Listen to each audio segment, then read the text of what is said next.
Hello, welcome back to the Piping Pastor. Today we'll be discussing living a life of significance through the poetry of Marianne Moore and the seventh chapter of the book of Hebrews. I'll also be having a brief word on estate pipes.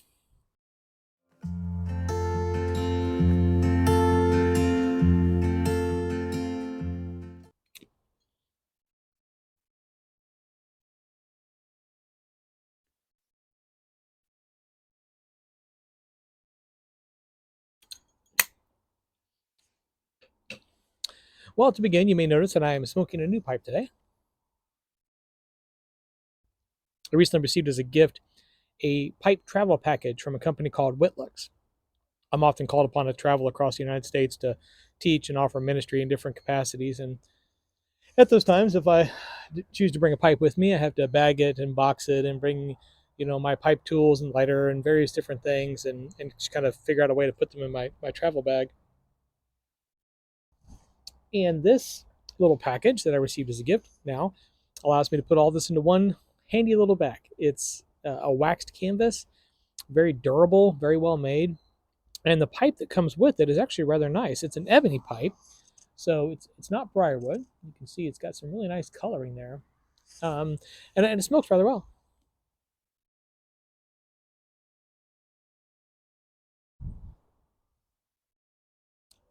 I think it's a good kit as well for a beginning pipe smoker because it comes with various different filters and screens and things that I don't really get any use out of.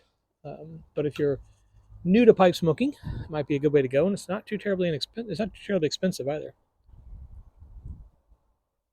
Well, today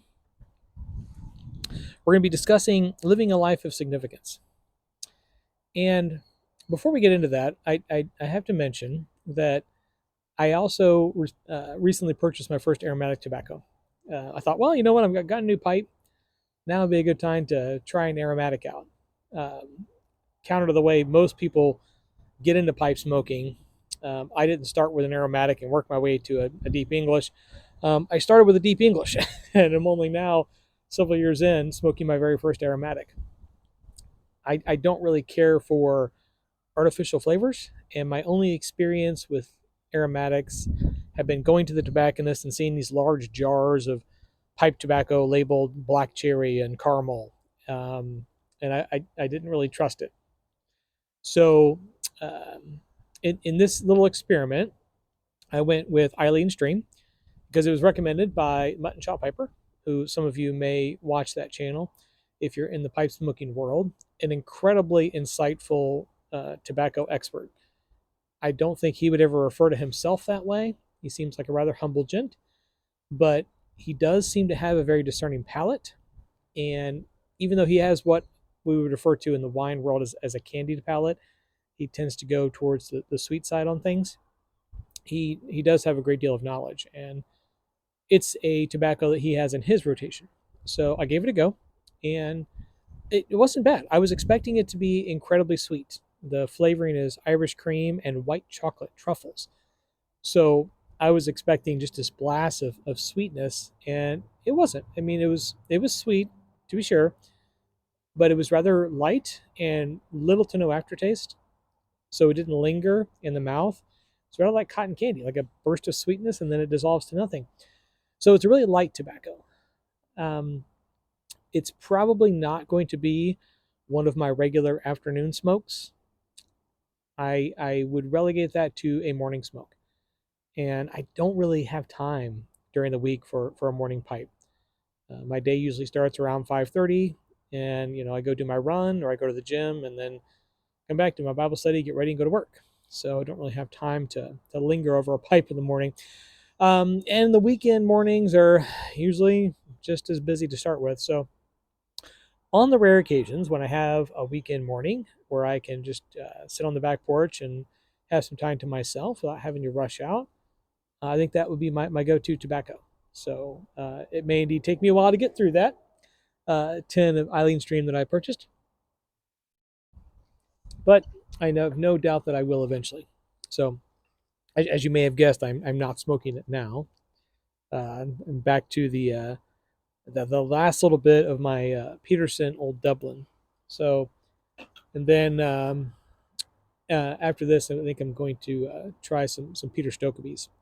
So we'll see what that looks like in the coming weeks. But one other thing that I was able to purchase this week, which I am incredibly excited about,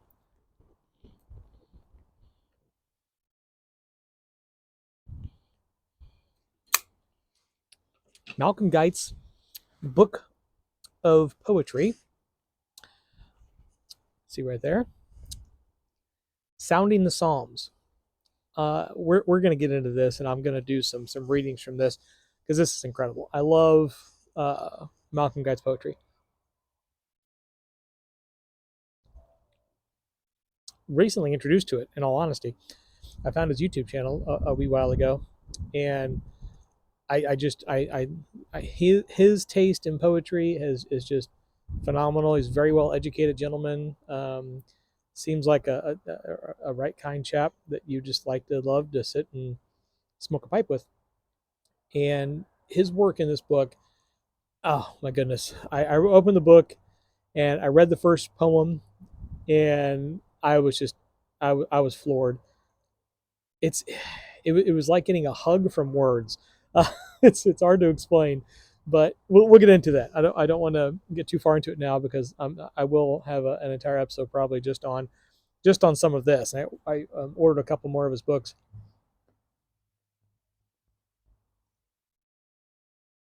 I'm very much looking forward to sharing those with you. But today we're going to be talking about Marianne Moore. Now, this poem begins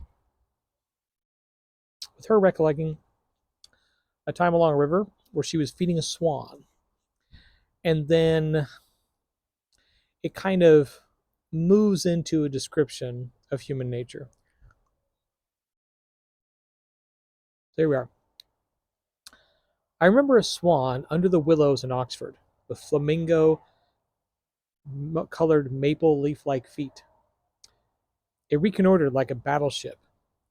Disbelief and conscious fastidiousness were the staple ingredients in its disinclination to move.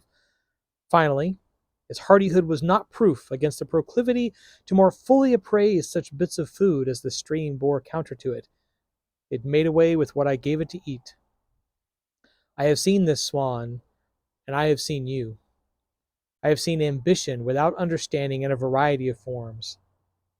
Happening to stand by an anthill, I have seen a fastidious ant carrying a stick north, south, east, and west, till it turned on itself, struck out from the flower bed into the lawn, and returned to the point from which it had started.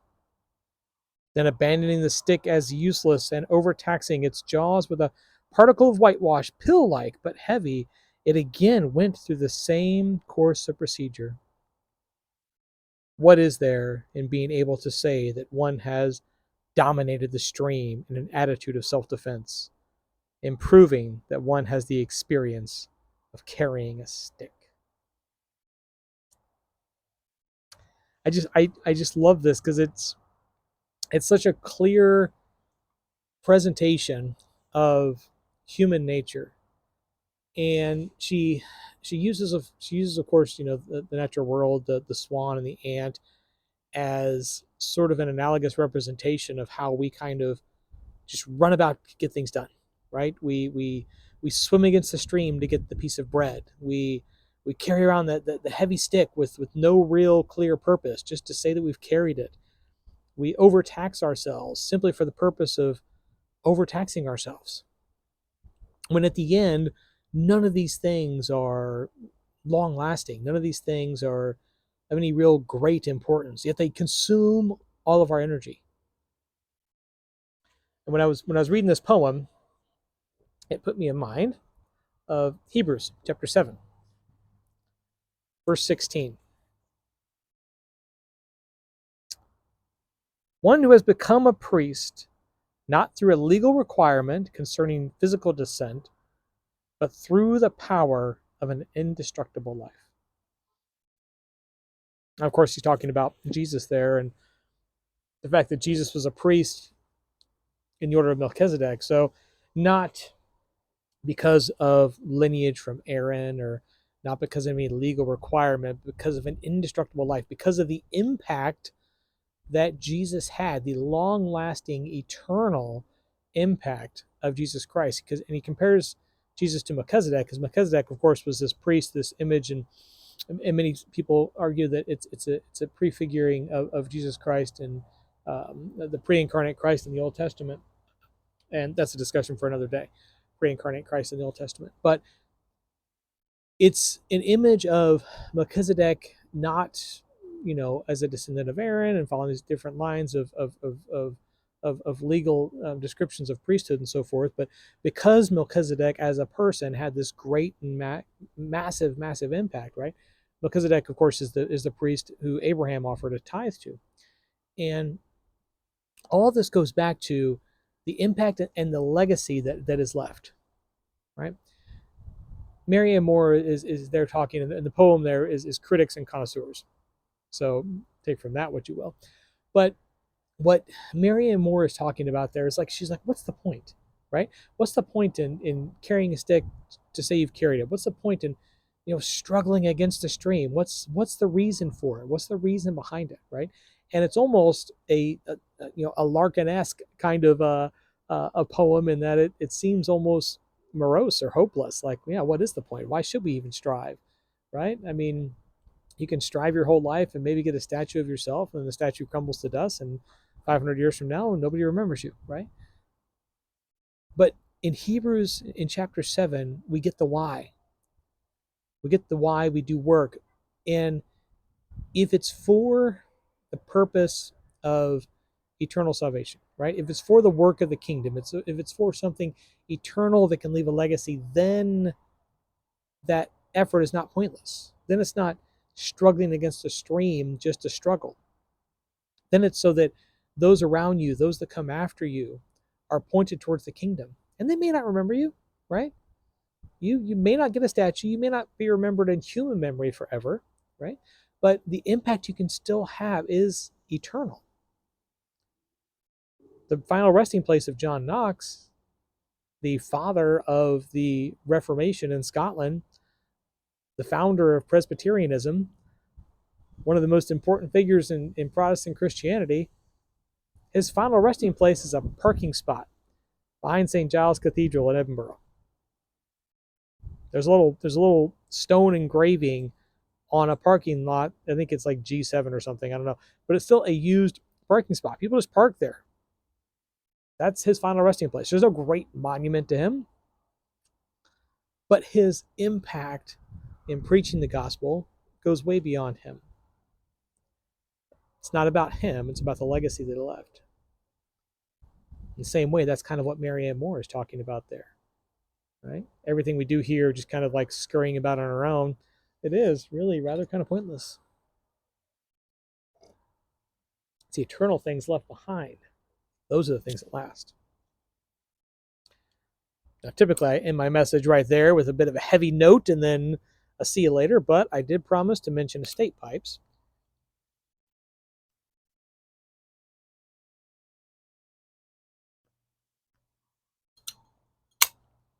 Since we're talking about legacy. Estate pipes are pipes that someone has bought, used, perhaps they've passed on, their relatives no longer smoke a pipe, so they donate it or they sell it or they trade it in, they decide they don't want to smoke a pipe anymore. And it's a nice way of saying it's a used pipe.